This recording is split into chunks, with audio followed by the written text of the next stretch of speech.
So in this pot, which is nice, I planted some marigold seeds. At the same time, I planted them elsewhere in my vertical gardens. And this one's doing fine, and at different times it's been really beautiful. But I water it the same, fertilize it the same. It's just not as awesome as the ones in the Varden vertical garden. And there's a good reason why.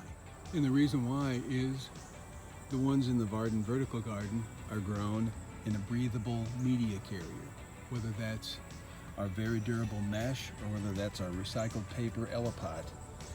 They all breathe, and so they have different characteristics of the plants that grow out of them. Look at this. And it's been like this all summer. In fact, I cut flowers for the table and vases around the house. This thing is stunning in every way and huge, all because it's in the breathable media carrier in our Varden vertical gardening system.